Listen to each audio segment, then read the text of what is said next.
You know that feeling you get in your heart when you capture the magic and you just get that feeling of peace when you're happy about the photo that you just created? And then suddenly all that money that you spent on your lenses and your lighting or your gear and all the times that you've driven to a location and it didn't work out have finally amounted to something amazing? That's a feeling I often get with underwater modeling. Everything moves differently underwater. The lighting, the fabric, the hair, it's just so ethereal and magic. If you're captivated by underwater photography, here is your sign to join me and my friend Raven Lynette in the cenotes in Mexico this coming November 9th through 13th. We're putting on an all-inclusive luxury fine art photography adventure. Everybody gets their own room in a fancy Airbnb on the waterfront, and Raven and I will take you to amazing locations with clear, stunning water with a variety of different underwater nature locations. The early bird price is $3,100 and increases on July 31st. So make sure to get your deposit in before then. Hit me up on social media if you're interested and have questions. Okay, now back to our regularly scheduled show.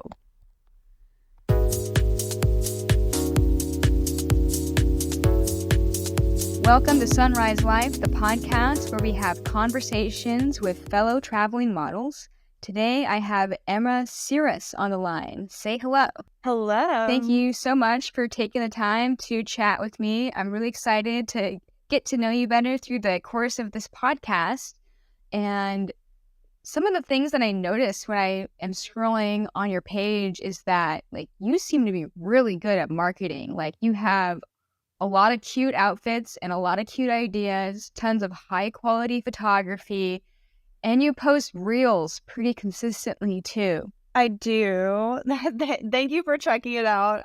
I put a lot of time into my Instagram. I can tell, and it shows. And, every platform has its own, particular way to be maximized. And I feel like you are using Instagram in the way that probably maximizes your marketing. Yeah, I've definitely had to learn a lot about marketing with Instagram, which I feel like I kind of use mine a little differently than some of the other models, because I feel like I use my Instagram less to attract photographers and more to attract new fans and followers. But, of course, over time I have gotten new photographers to work with because of it. But yeah, I'm more so growing an audience, and it has taken several years. Yeah, a lot of models. In fact, I would say maybe most traveling models that I've interviewed on this podcast use Instagram more like their modeling portfolio, which is cool. But a lot of us know that still images don't really get pushed out to a new audience anymore. You have to post videos. Yeah, I've only had a couple photos, I guess you could say, go viral on Instagram, and usually a couple have surprised me. I just didn't expect them to get traction, but most of my photos that have gone viral are my red carpet photos, stuff where I was at a big event, and I'm assuming it's because that either that event's hashtag was being used a lot, or just because it was happening and so many people were focused on it. My photos just kind of got picked up with the hype. But yeah, no, most photos don't like to get traction. That's really interesting. I wonder if it's that red carpet type photos might be relatable to fans in a way where they see you as a celebrity, because we see so much of that in magazines and on TV. Yeah. It's cool. Wow. Taking notes. So for our listeners, and I guess for me too, because I really don't know that much about you, can you describe how you first got into modeling? It was kind of a long accidental journey. So basically, kind of the start of it, like a lot of people, in 2020, I lost my job as a licensed cosmetologist and eventually got to the point where I'm like, I want to make money. I need to make money again. Nice. So I decided, screw it. I would hop on the OF train And so I started doing that.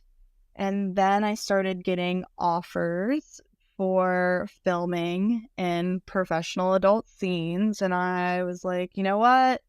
I'll try it. Why not? So I did that. And then I signed with an adult agency and was doing that for a while. And so basically, the OF started in August of 2020. I was signed with an agency by December 2020.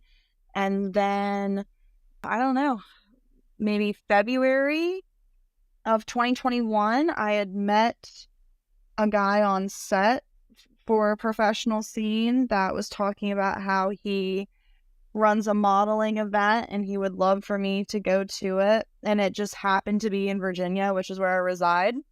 So I'm like, yeah, sure, I'll try it. The only modeling experience I really had at the time was doing Pretty Girls for the adult stuff. And those poses are very specific category. And I'm like, okay, sure, whatever. I'm pretty enough. I have some background. I'll try this event. And then at the event, I was able to meet other models and photographers and started doing the modeling like a little more. And now here we are. I do it way more than I did then in the beginning. So, around how many photo shoots a month do you think you have now? So I actually don't do too many compared to like some of the other models I know. I would say in a month, I probably average between 6 to 10 photo shoots. Okay. That's a healthy amount. And I've said lately that for me, 2 to 3 shoots a week is like a comfortable pace. So 6 to 10 a month, that's enough to where you're not going to be burning out. Yeah.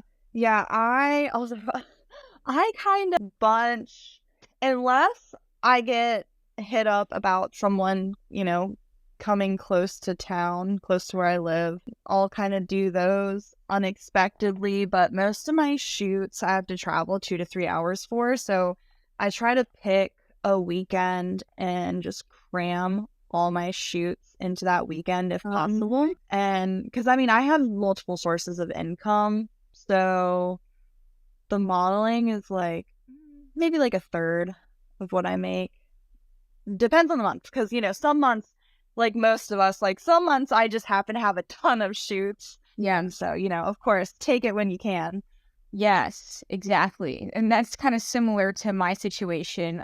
A portion of my income is from my OnlyFans.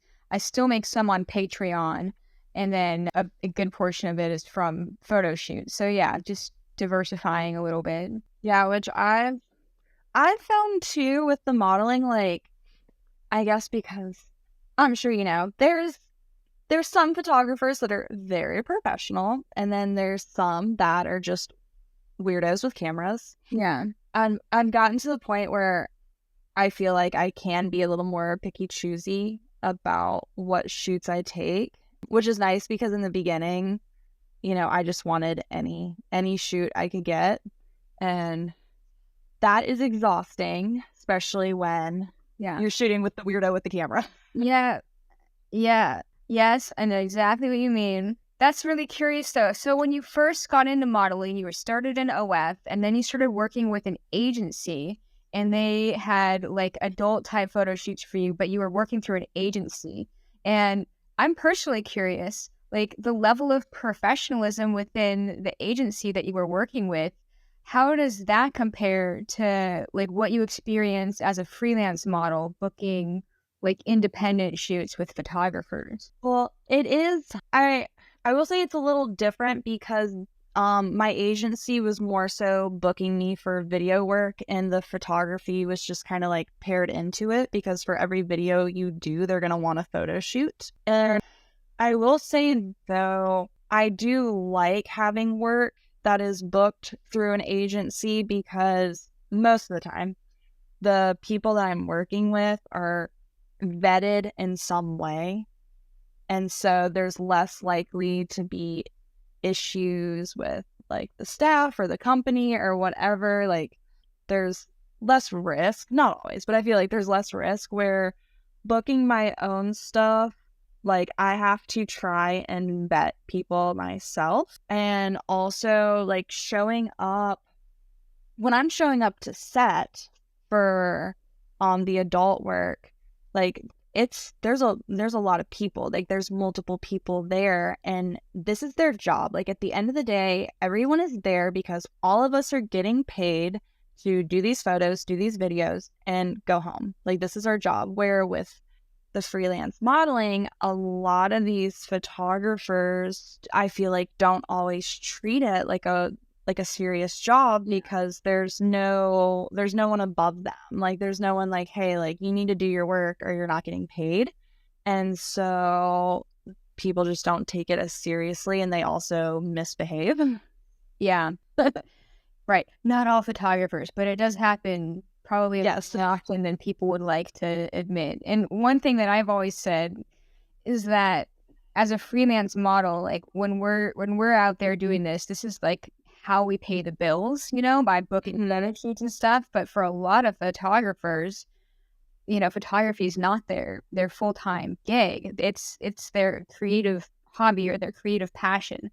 So our like lifeblood is like their hobby. So a lot of them don't take it as seriously, unfortunately. Yes. And I've definitely been able to tell a difference between the photographers where photography is their full-time job and the ones where it's more of a hobby. Because, yeah, the ones where this is their full-time job, like, they want to take it seriously because nobody wants to play with their money. Like, at the end of the day, you don't want to risk your income. Yeah. But, yeah. But I will say, though, there's been plenty of times where a photographer who was a hobbyist, had to cancel on me last minute. And many times they still pay the cancellation fee. Every once in a while, I get somebody that just refuses to provide the professional courtesy of the cancellation fee. Yep. Yeah, I've had a few times where I don't know, because I never got to meet them in person. I don't know if they were a professional photographer or more of a hobbyist, where, yeah, they just weren't gonna pay, didn't care. But I've worked with a good handful, thank goodness, of like more hobbyist photographers that take this very seriously still. And those are more the ones that, like, I continue to work with because they understand that we're here to work and they respect that. Yes. And you can definitely tell, like, you can definitely tell that they respect our grind. Yes. And to those of you listening who are photographers, who are respectful, regardless of whether or not photography is your full-time job, we appreciate you. Yes. Just want to say that. Yes, we appreciate you guys for not being weirdos. So I poke a lot of fun out of the photographers that can be weirdos sometimes. So because of that, a lot of people think that I only work with weirdos because I'm never talking about the photo shoots that are fine and respectful. But it's the weird ones that are the funny stories to tell. So that's why I tell them. Yeah. Yeah. And I've had some crazy ones that definitely make me question. I feel like this is a good moment for me to introduce the photo shoot fail of the week segment, where you have the opportunity to tell a crazy photo shoot story. It could be crazy good, crazy bad. It could be the photographer was crazy, or perhaps something crazy happened while you were at the shoot. But what's one of your crazy photo shoot stories? I guess this one's a little more like crazy bad, but it taught me a lot, and it was more in the beginning of my career too. So, like, the things I learned were good because I was a little too free in the beginning with what I would do and what I would say, and I had a little too much trust in things. But I drove across country. I was driving from Virginia to LA, and when I got to LA, I was gonna be doing mostly video work and just a few photo shoots. But on the way there, I had a friend with me, and she was helping me schedule photo shoots. So that way, like, when we'd have to stop, like, we could earn a little bit of money to, like, cover the trip and meet new people. And we had finally made it to California, and this photographer seemed cool. He was going to host us. He had a guest house in the backyard, like a pretty decent sized guest house too. And the agreement was I was going to do a photo shoot, and then we'd get to stay the night, and then we'd leave the next morning and finish the couple hour drive to LA. Seemed pretty simple. And it was my first time. Let's see, was it my only time? No, I don't think it was my only time, but I'm really picky. I won't be hosted by photographers. It's very rare. Just because of this bad experience, it was my first time being hosted by a photographer. I'm very weary about it. So we got there, like we were already kind of tired, but I had agreed to do this photo shoot. So it's like, okay, like let's get ready, do the photo shoot. It's late in the evening, like let's, get it done. So we started shooting, and then he's like, oh, well, does your friend want to do some photos too? And she's like, sure, I guess, yeah, we can do some photos. So like we did a turn where I was doing photos and then she was doing photos. And then he wanted us to do like photos together, and we're like, yeah, why not? So, we did some photos together, and it's already been like several hours. It's been like 3 hours, and it's like late at night. It's like 10 p.m. Like we're both exhausted from traveling, and it's getting late. And then he was like, can y'all, basically pose kind of erotic? And we're like, okay, like we'll do a little bit, whatever. Like we just kept giving in and doing things. And so we're like doing more and more until it got to the point where he basically wanted us to have intercourse. And we were like, no, like that's, first of all, you're not even paying us. Like you're not paying us. We're just staying. Like, this was a trade for the night. And he got mad. Oh my God. So mad, and started yelling at us about like, well, I'm letting you guys stay here for free, and this is how y'all are gonna act. Y'all are gonna tell me no. And it's like, we've been shooting for hours. You want us to have intercourse? Like, no, like we're not doing that. Oh my God. And so we finished up the last couple of poses and like went to the room, but it really rubbed me the wrong way, because it was just like, no, like fuck that. Like just because we wanted to, like just because you offered, like it's not like we asked to be hosted. He had offered that in the messages, like, hey, like if y'all want to stay. So we were like, oh cool, yeah, of course, like why not stay in the guest house? Sure. So that has really like made me weary, because it's like, no, I don't want to be held hostage. I don't want to be forced to like do things because you're housing me. So I usually pay for my own hotel rooms. Yeah. Just because of that situation. Right. And then when you go to bed later, it's like you're worried, oh, is this guy going to be like so pissed that he's going to break into my room at night when I'm sleeping? I would be worried about that. Yeah. So, and I was still like, I wasn't even a year in yet. I was like, I don't know, 6 months into modeling. So it's still really new. So yeah, after that, I'm like, I don't know. I have to like really, really trust the photographer. Yeah. To be, to be hosted. Because I've had many models like recommend and say like, yeah, this guy, super cool, definitely felt safe staying with them. So like, maybe, but no. Yeah. Definitely a traumatic experience for being brand new.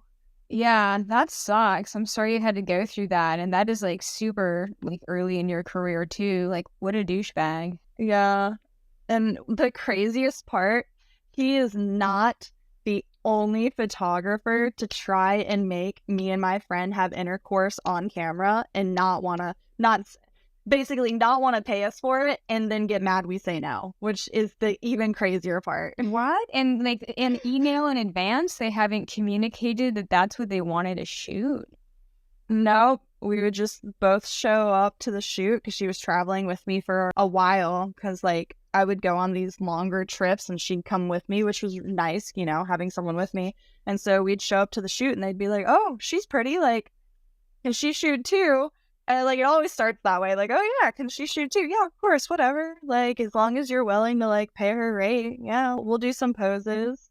But then it turns into, yeah, I want to watch you guys like intercourse, take pictures. And it's just like, so we did give one guy a rate. We're like, okay, if you want to not to go all the way, but to like more so just pose that kind of erotic. Yeah, like, okay, like here's a rate. And he's like, I have $400. And we're like, no. First of all, that's mostly already mine. It's already to cover my shoot. It's like, no, it would be more. And they get mad. They get mad. It's just so crazy. Oh my God. I'm so sorry for that. And that is so entitled of behavior for somebody to have, to get upset that you're not going to do that. Like they're expecting it without letting you know in advance that they're expecting it. Like it's just all wrong. Yeah. Yeah. And because of similar situations to that, I actually stopped. I mean, this was I was young when I first started. So I used to be very proud of the fact that like I do adult work. And so like I will talk about it with photographers, but I do not bring it up immediately at all anymore. Because I used to be like, yeah, like this is what I do full time. Like it's super cool, blah, blah, blah, blah. And there's a lot of photographers who think because of the work that I've done, that means I want to either have intercourse with them or anyone else in the room. So I've gotten a lot of offers in the middle of photo shoots to do stuff. And so now I'm like, all right, I'm not putting up with that anymore. It's like, no. But again, I was a lot younger then. Now I'm like, no, if you already know, cool. If you don't know, I'm not telling you unless I feel comfortable telling you. Wow. Yeah, I can see that some people might just not understand that what they're doing is inappropriate, and that just because you have done like professional adult work in the past does not mean that that's what they're entitled to at their photo shoot. Like, yeah, but I think that people like to put other people in a box.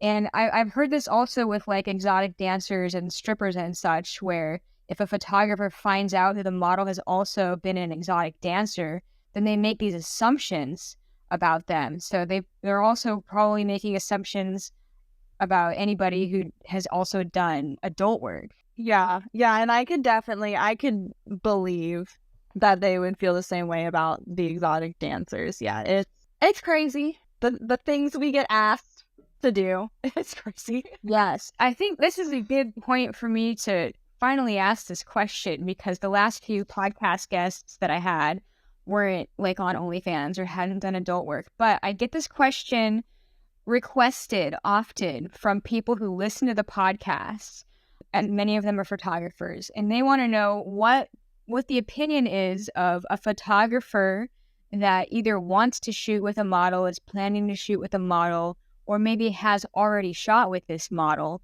for them to join that model's OnlyFans. Like, how do you feel about it if a photographer were to subscribe to your OnlyFans? I don't know if you still have one or not, but like, has that happened to you, and how does that make you feel? Yeah, so I kind of have mixed emotions.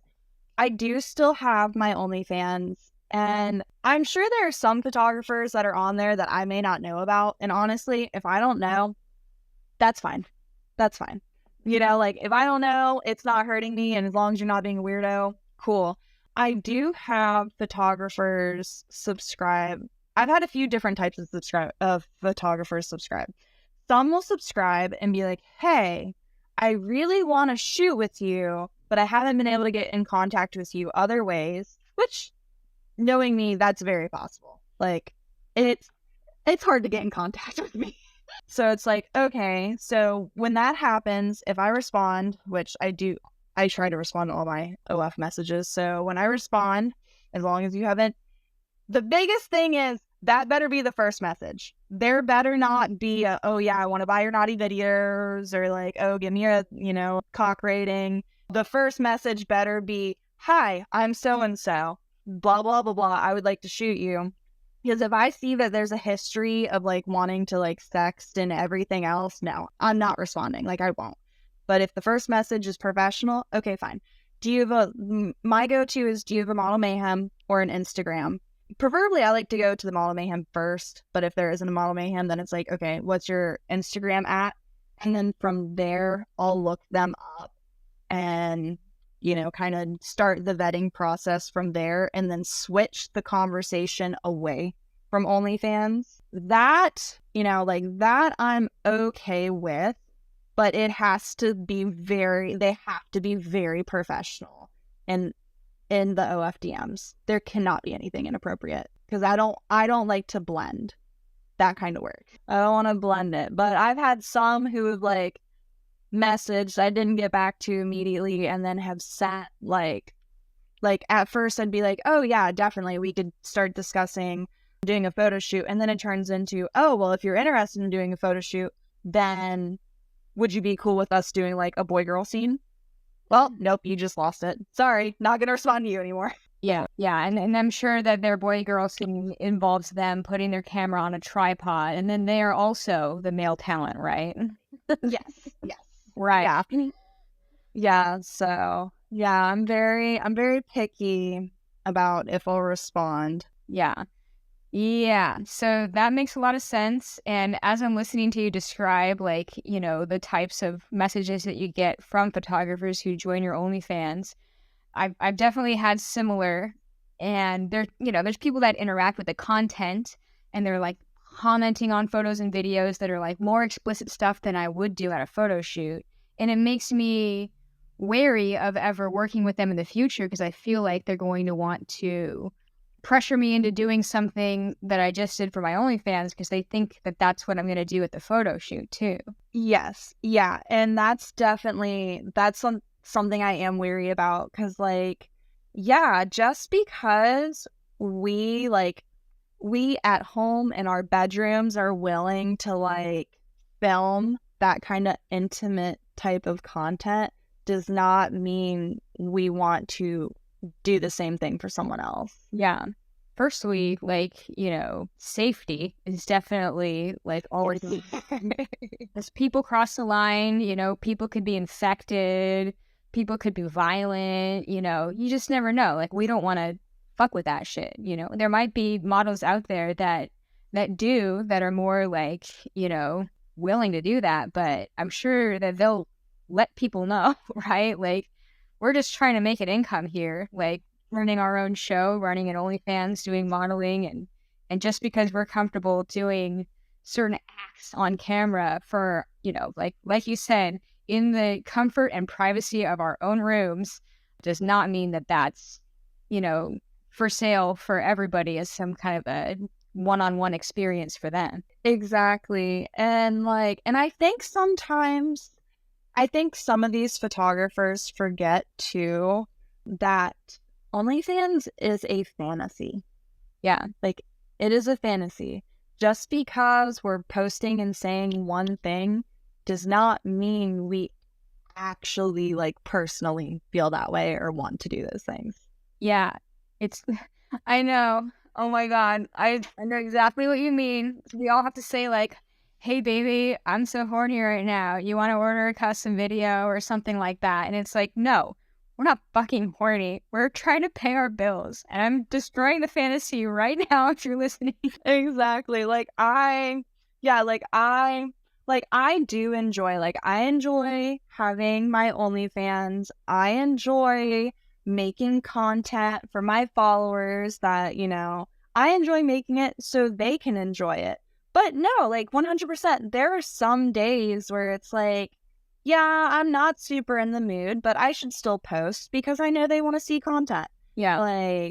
So at the end of the day, it is still a job, even though we enjoy, all of us have different aspects of it we enjoy. At the end of the day, it is still a job. Yeah. And we're not all, what's the word? We're not all nymphomaniacs. Right. Not 24/7 at least. Yes, it's true. We can, and it's not that we're necessarily faking it on camera. I just think that taking the time to do your hair and makeup and then set up the lighting and then get all the angles right, all of that is kind of like the smoke and mirrors behind the scenes that people don't think about when they're watching the video, because when they're watching the video is it, right? Yep. Yeah. Yeah. Yeah, you have no idea, like, or they have no idea about everything that goes into it. Yeah. Yes. And sometimes like in my life recently, like I've had, family tragedies. I'm like, God damn it, I still have to pay my bills. And I'm like, all right, well, here we go. I'm gonna put on my micro bikini and set up my ring light, like, sometimes it is like, I guess, like having a job at times. Like even if you're having a bad day or, you have a migraine or whatever, you're like, I still have to do it. I still have to, follow my schedule and complete my tasks. Yep. Yeah, we still have to. Like I had a social media coach for 6 months, and the biggest thing that I tried to remember from her is like, even though like we're tired and exhausted and we have things going on, at the end of the day, like our followers are actively looking to see our content like every day. If they're used to seeing it every day, then they want to see our content. And so unless we do say like, hey, something happened, they're going to be confused if we don't post, because they're going to be like, what, where are they? Like, Yeah. I didn't see her today. I think that's a good mindset to have, is that people are, waiting for your next post, because I think it's really easy to fall into like an imposter syndrome. Like, oh, why am I doing this? I'm not hot shit. Like, why? Who cares, if I skip 5 days in a row of posting something, right? Do you ever fall into that? I used to be really bad about it. I would say it's kind of crazy. I more so have an issue with it when it comes to Instagram than my OnlyFans, where I do get the imposter syndrome, because it's just like, seeing those numbers and the statistics, and it's just like I don't feel motivated. Like, I don't look good today. I don't want to do my makeup. Like, I don't want to post on there. At least, thank goodness, I've gotten to the point with my OnlyFans where like I will post pictures without makeup on. Like, I will be a little more raw on my OnlyFans, but like my Instagram, because like the one that you currently follow, my modeling account, I call it, like it's a modeling account. So I feel very like I feel like I have to be perfect. And there are days where it's like I don't want to post, and I don't, and I'll go a couple of days without posting because it's just like I don't feel like I can make anything good enough. Yeah, I definitely go through like ebbs and flows. Sometimes I'll post 3 times a day. Sometimes I won't post for like 5 days. But I don't know. It is definitely, maybe I should hire a social media coach too. That sounds really inspiring.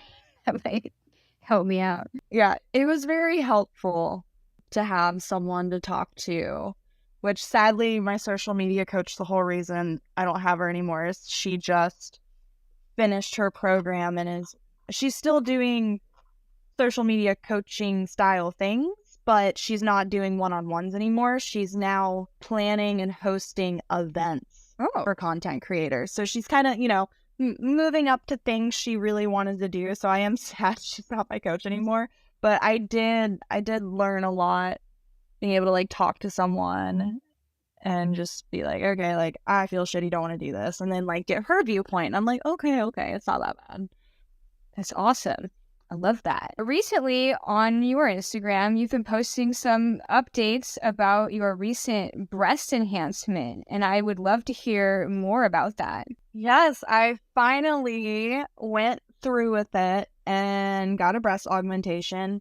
I come from a family of small-breasted women, and I wasn't even the smallest. I was an A cup. My mom and my aunt, I don't even know what they'd count as. The way I explain it to people is they were literally just nipple. Yeah. Like almost no breast tissue at all. And that's just our genetics. And so I've always wanted bigger breast, and not even like huge. I mean, if I could have natural double D breast, sure, I wouldn't be, I'd be fine with it. But be realistic, I'm just a thin female.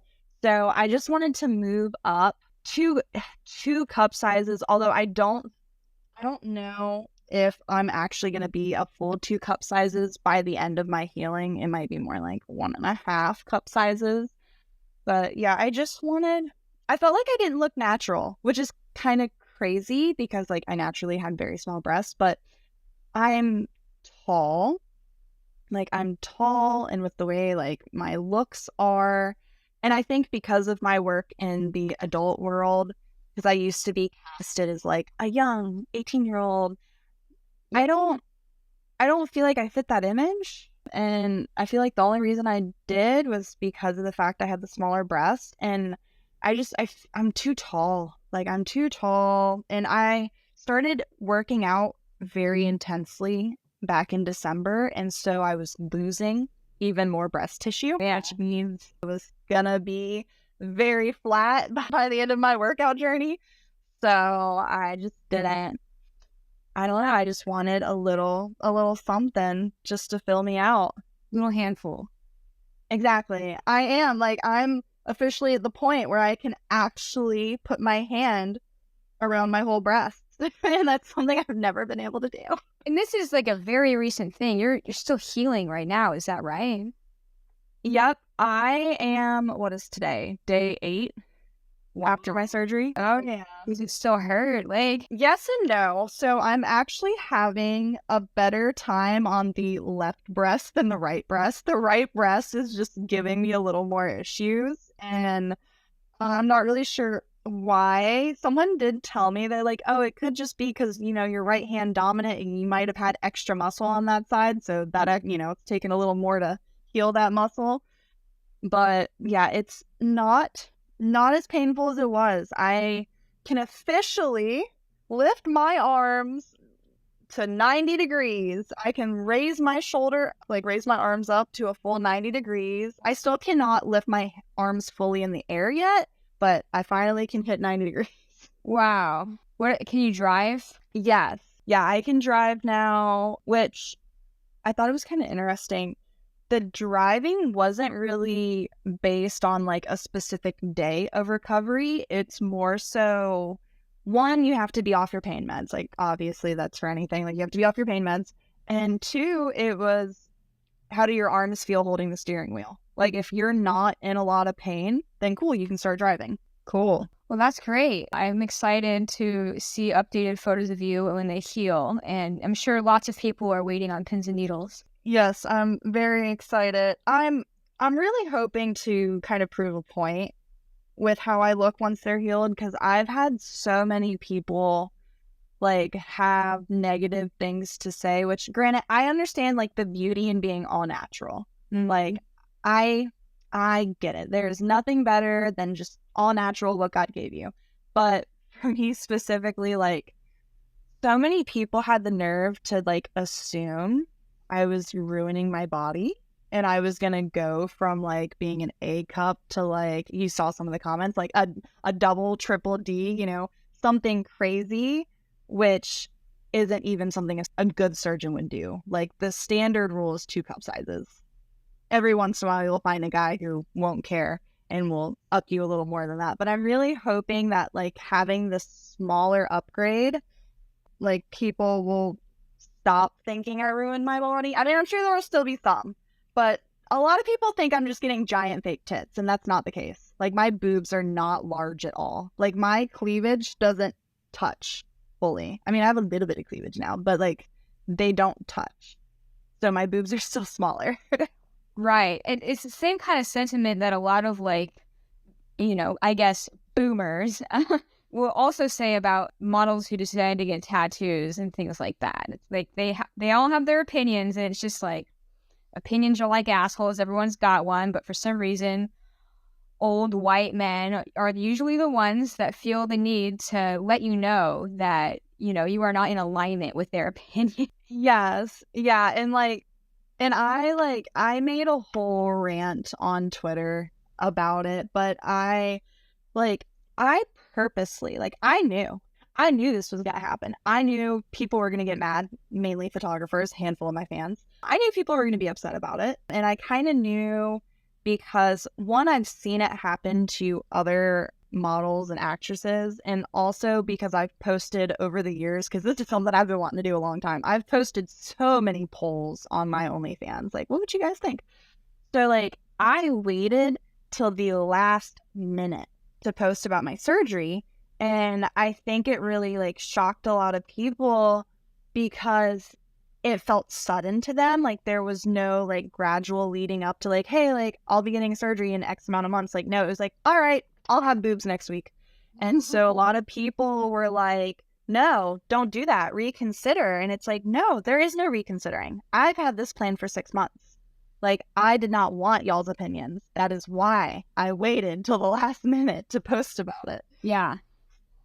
I mean, honestly, that's also great marketing because shocking your fans is a way to get them to remember you or think about you, right?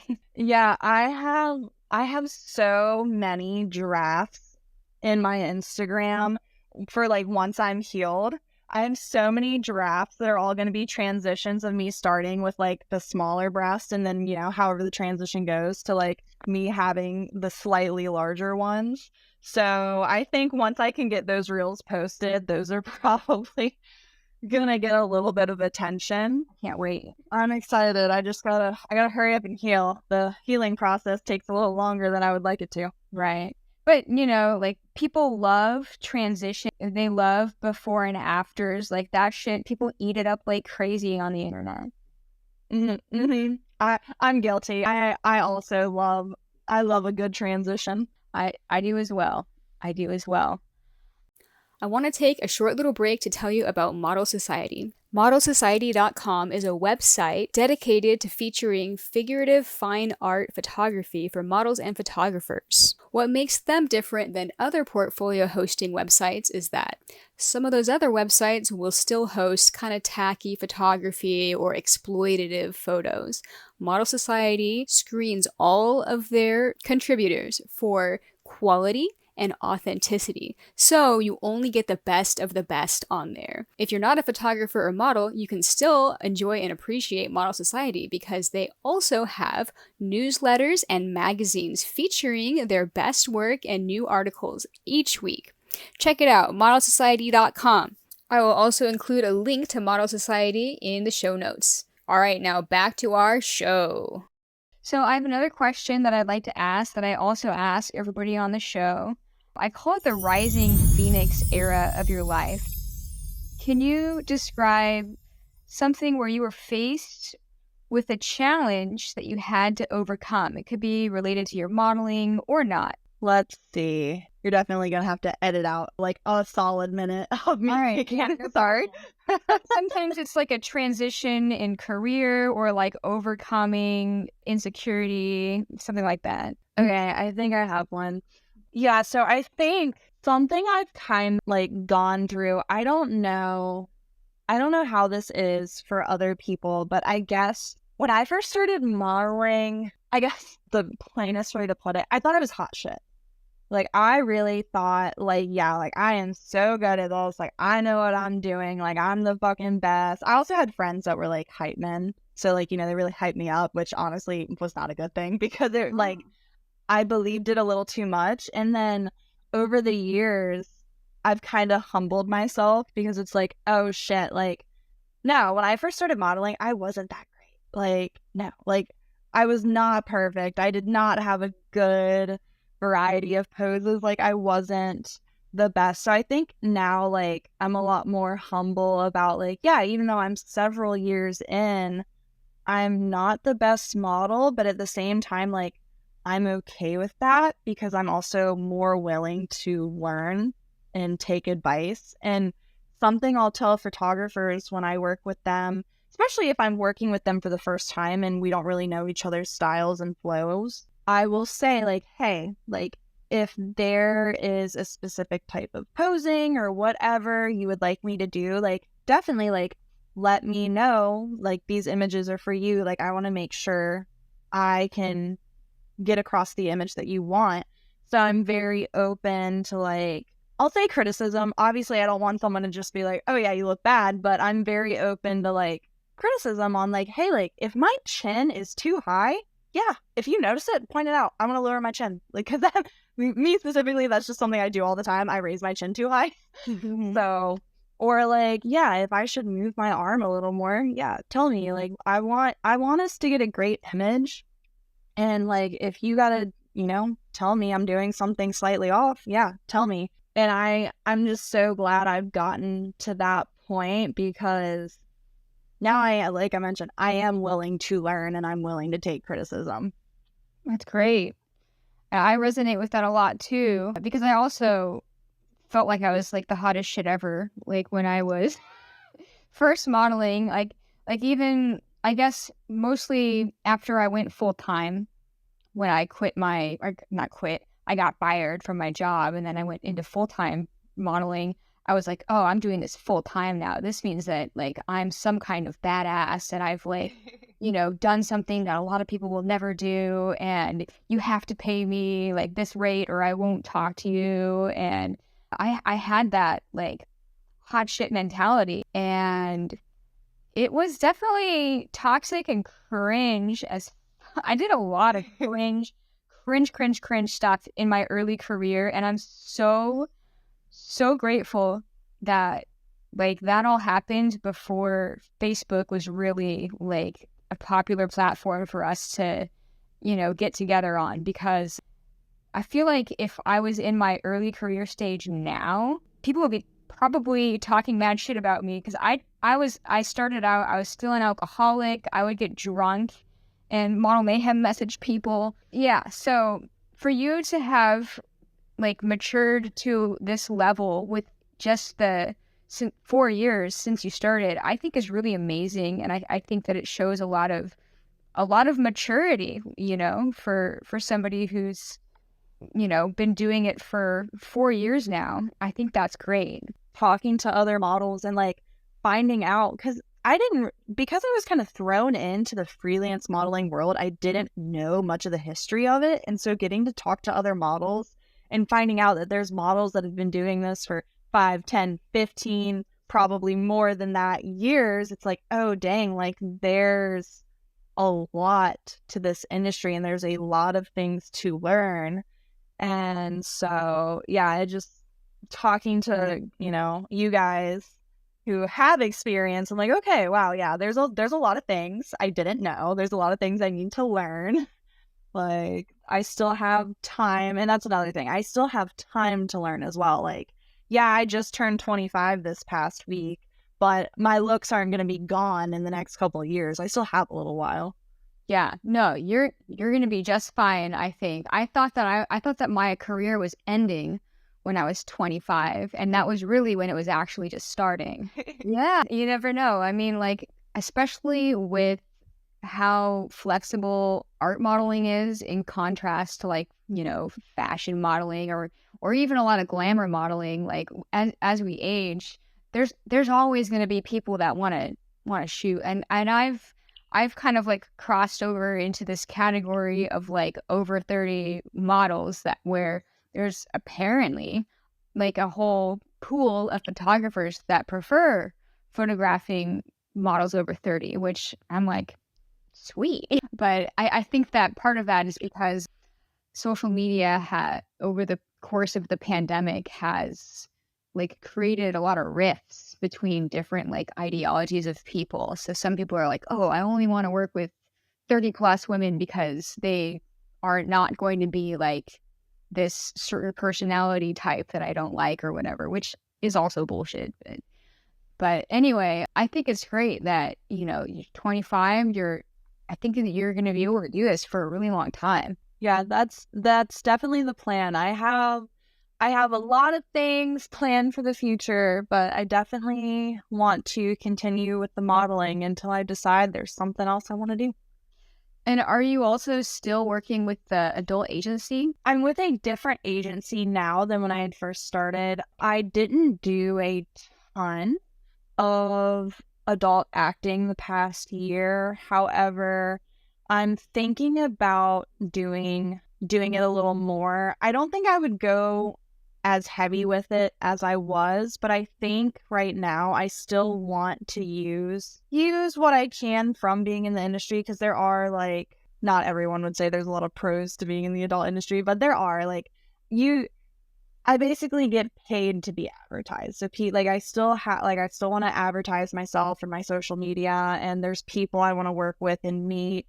So I still want to be able to do some of that work, just not as heavily. Do you think that you get like fans from the adult work that you've done that come over to your OnlyFans also, or do you think that your OnlyFans is in competition with the other work? At this moment, I wouldn't necessarily say they're in competition, because I feel like, at least what I've learned, at the end of the day, you are gonna have people who will not pay for porn. Like, if you want to make it plain and simple, like, they don't want to pay for porn. Like, they just want to go watch the free stuff online. And, you know, if that's how they are, that's totally fine. But then you have people who want to get to know the actresses and models personally, and so they will come to the OnlyFans.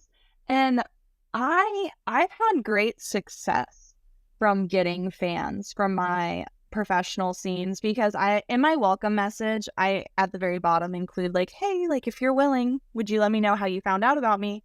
And not everyone will tell me, but I love it when people do, because I've had scenes that I filmed years ago. They're so cringy. They're so like, I never want to see those scenes, but I have people who will be like, oh my God, I watched that specific scene and just fell in love and had to come follow you. So even stuff from, 2021 is still bringing me business. Wow, that's awesome. And those are the true fans that you want, and even if the scene was cringe or whatever, like, if they saw you and they fell in love with you and they pursued finding out your OnlyFans, that's a dedicated fan. Oh yeah. Yeah, and I want more guys like that. So I will continue to kind of take advantage of what the industry has to offer, but really my goal now is to, over time, just continue growing my social media and grow my YouTube and try to have more of a social media career. But I'm still in the early phases of that, so we'll see how that goes. Are you on TikTok as well? I mean, technically, yes, I have TikTok accounts, but I am not currently active on them. I have a love-hate relationship with TikTok. There's a lot of potential on TikTok, but I actually, a couple years ago, was with an OF management company, because I was trying to go that route at one point, and they were forcing me to just make a ton of TikToks, and TikToks that like didn't make me feel good about myself, like just weren't. It was very bad for my mental health. Yeah. And so they kind of burnt me out. But I want to get back on doing TikTok, but yes, there's a lot of things when it comes to TikTok for me. I know exactly what you mean, because I have other friends that work with OF management companies, and what they do is they scan TikTok for trends, and they say, here, make this video to this same audio doing the same thing that this other model's doing. So it's like pretty much completely lacking creativity, which is a huge buzzkill for me. Yeah, and it's also hard too, because we all have like different body types, and so unless that specific video is someone who looks similar to you and has a similar shape, like, you can't necessarily recreate what they were doing and also get the same effect. And that's what I was running into, is they're like, oh yeah, this is super viral, do it. And I'm like, I'm not shaped like that. Like, I can't physically make my body do those things. Yes. Like, it's not going to work. I particularly remember one where there was a trend where you would like take your pinky finger into the corner of your mouth and pull your lips back and stick your tongue out really long so that you could see your tongue kind of like sticking out from between your teeth, and like makes it look really long. And I remember that one. I tried that, and I was like, do you have to actually have part of your tongue like severed in order to get your tongue to really be that long? Because I was like, dang, do I have a short tongue, or do these people have modified tongues? Honestly, it's possible. There's like people who have modified tongues. There's people who have really long tongues. There's people who have short tongues. Yeah. Like, no, it's just, yeah, trying to just be forced to like do a million different trends Yeah. is not fun. And so I have not been with a company for several years at this point, and I just manage my stuff myself. But I am like I am in like support groups when it comes to like OF for content creators, and I also pay for a creator advice vlog from an OF creator.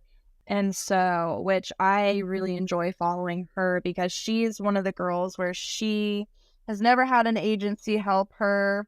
It's her and her husband who, well, now she has an assistant as well, but her and her husband like manage all her accounts, all her social media, and she gives advice on like what she does and like her experiences. And, you know, if she can do it and make $150,000 a month, like, okay, like I could do it. Obviously, I need to do a little more work. I don't do as much work in a day as she does. She does a lot of work to get to where she is now. But yeah, I just feel like, yeah, I don't want a company running my. It just doesn't feel genuine. So Yes. I do it myself. Yeah, I'm kind of in the same boat. I've gone back and forth with different life coaches and back and forth, like going into advice rooms on Telegram and stuff. And sometimes I feel like I'm really crushing it and I'm really following like, the tasks that I feel are going to make me successful. But then there's periods of time where I'm just like doing the bare minimum. And that's kind of where I'm at right now, as I'm still sort of just scraping by. Yeah, I've kind of been like that the past couple months where I like not quite the bare minimum, but get worse now. Like as I kept approaching my surgery, I started to do less and less because I would see videos and be like, oh my gosh, like I want to do something similar. But then it's like, but I want my new look. I want my new look. And my coach was like, girl, don't do that. you look fine. Like you can still like do those videos. But that was my biggest struggle is like I didn't want to make new content with the old look. And so Yeah. I'm really hoping now, or at least once I'm healed, I'm like, okay, no excuses. Like I'll have the new look. So that means I gotta work. Oh boy. And then what is your expected healing time? So kind of 6 weeks is the like standard, like, okay, you're safe to do almost anything. Cool. Yeah. So although they say it can take about 3 months for your implants to really settle down Mm-hmm. and I guess kind of, look a little more natural in placement. So I could hit the 6 weeks mark and they look a little weird, but like I said, I stayed kind of small. So I'm hoping they'll kind of just settle sooner rather than later. Yeah. Well, that's cool. And That's then, exciting. and then scars will take a while, but for social media, I don't have to worry about the scars. Right. I won't be showing that much. Yeah. Right. You can't get away with that. Yeah. On TikTok and Instagram at least, or Facebook. Oh, yeah. Right on. Cool. Well, it's been about an hour and I'm so fascinated with all the new stuff that I've learned about you. Is there anything else that you wanted to bring up before we end the show? I don't think so. No, I've had fun. Like, I very much enjoyed talking to you and getting to talk about all these different things because I feel like, especially with where I live, I don't have any local friends that are in any of the industries that I'm in. And so I don't really get to like sit down and talk about stuff in person. Yeah. Basically ever. So it was nice being able to like sit down and talk to you. Yeah. And that's how this podcast started. I don't recall if you were in the old group chat that ended up getting taken down before the new group chat was created, but there was a conversation where we were all talking about like, crazy stories, crazy photographers, and somebody, I forget who it was, mentioned somebody should make a podcast where we can just talk about our modeling stuff and like, expose the behind the scenes of what is actually like to be a freelance model. And at the time, I was like thinking about making a podcast anyway. So I just felt like, oh, this is my calling and I'm going to do it. So it is fun. It's like I get to have a conversation. I feel like I make friends with like basically everybody. And so, yeah, I'm happy to, stay in touch and all that. Yeah, I think I was in the old one, but I don't remember exactly when you started doing the podcast, but I know like I've seen in passing you like talk about it. And I think maybe at one point you might have asked about people who might have wanted to have been on it. Yeah. I can't remember. Yeah, I've been doing So many messages. It's been going for a little over a year now, so I'm pretty proud of myself for, being able to keep up with a pattern of doing something for more than a year. Oh, yeah. Yeah, it definitely feels good to hit that year mark, because I hit the year mark on my YouTube channel at the end of January, and it was like, oh, shit. I've been doing this for a year and I haven't quit yet. Like, nice. Yeah, it's great. Especially, as it grows, it's just exciting, right? Have you ever thought about, it'd probably be a little more challenging, but have you ever thought about doing a video with your podcast and like posting it? I don't know if you post it on YouTube or not, but like posting it on other platforms that allow video for podcasts? So previously to this podcast, in the beginning of the pandemic, I had a different podcast where it was just having deep conversations on a certain topic. So I would talk about death of a loved one with somebody or escaping toxic relationships and stuff like that. And that one did have video, but I discovered that doing a video podcast requires me to have consistent access to a strong internet connection. And because of my lifestyle, which is most of the time traveling in my RV to remote locations, doing a video podcast it's not as feasible because the video stream is like not high quality. And I can have like my video camera pointing to myself, but if I'm on a Zoom call with somebody else, like the internet connection quality is really affected by like, how fast the speed is. And so because of that, and there's a few other layers to why I don't do a video podcast anymore. One of them, obviously, it's extra editing to do. It takes a lot longer. Yep. And another one was that I find that when people are, consuming our content, usually they're looking at us, right? Because we're models. They're looking at pictures or they're looking at videos, and sometimes they don't even give a shit about what the caption is or what the feeling is or what we're trying to say with our photos or videos that we're being posted. You'll get so many comments that it's like, oh, sexy baby, but it's a post about how, you've just fallen into a depression and stuff like that. Like, so yeah. I wanted people to be forced to actually listen to us talk and hear our feelings and thoughts and see us as more people with depth instead of just looking at us. So that's basically my long-winded excuse for I don't feel like editing extra video every week. Yeah, no, that totally makes sense though, especially with the traveling too. That Wi-Fi while traveling is a pain in the ass. Yeah. But however, I do have the option to sync the episode that has a thumbnail of the podcast with like all the audio on it. And I did do that for a long time. I was syncing all my episodes to YouTube, but my previous YouTube channel that I had since 2009 got deplatformed last summer. And yeah, I was really upset about that. And I probably should start syncing my podcast to my new channel because I finally this month started making YouTube content again. That's terrible that they deleted your YouTube?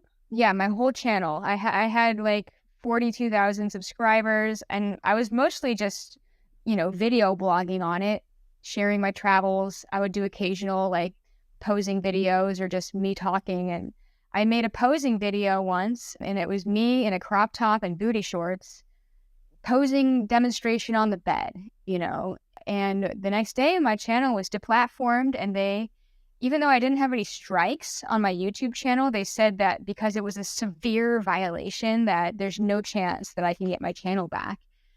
So it was really upsetting. I tried all the avenues. I tried going on Twitter and talking to a human. I tried going on Reddit and finding support via Reddit. And, all of the answers were just, oh, the original answer that we gave you when you first appealed is always going to be the answer. Like, you don't get to try to continue getting your channel back. sucks. Yeah, That's upsetting. it was very super upsetting. Very, very upsetting. But I have all my videos, so, they're just not on the internet anymore. Yeah. Well, yeah, I guess you can always re-upload again and just not upload that specific one. Yeah, I could. But here's another thing. I completely changed my look too. So, like, I shaved my head like a few months before my channel got taken down. So all my old content, I've thought about like taking some videos and like rehashing them and like maybe doing like a, what was going on in my life, like kind of, blogging and using footage from those old videos and like, turning them into like something new, not, but probably not just like straight up posting my old videos. Maybe a few of them. I don't know. Yeah, no, I get that. And I feel like we all like change our looks in some ways. I feel like I don't have as much of a baby face as I used to, so I don't even like posting my old pictures. Like even just from like a year ago. Wow. I mean, it's good to always, have updated stuff because, I'm sure you've heard photographers complain about she showed up 15 years older after 5 kids with 30 new tattoos with like bright pink hair and it did not look like her portfolio. And I'm sure that's an exaggeration, but No, but some some of the photographers are like that though. yes, they are. And I know that some models that are not professional do catfish photographers. I know it happens. I'm not denying it. Yeah, I ended up going to, do you know who David Moser is? Yep. Yeah, I went to his pool event over the last summer, and there was a model there. Very sweet, nice girl. Nothing wrong with her character. However, very fake in the face, but to the point like hopefully she's off of drugs. But you know how sometimes you'll look at people and you're like, oh yeah, you do drugs because like how the face will look? Yes. Like she were off, and so we were like, yeah, let's follow each other on Instagram. Her photos are so photoshopped. She doesn't look like herself at all. Whoa. I was like, whoa, like totally different person. Whoa. Yeah, so that was like that's the only one I've seen where it was like that dramatic of like, oh, okay, like wow, you really don't look like your photos. Yeah, I've seen it, too, also. And, I definitely have like a love-hate relationship with Photoshop.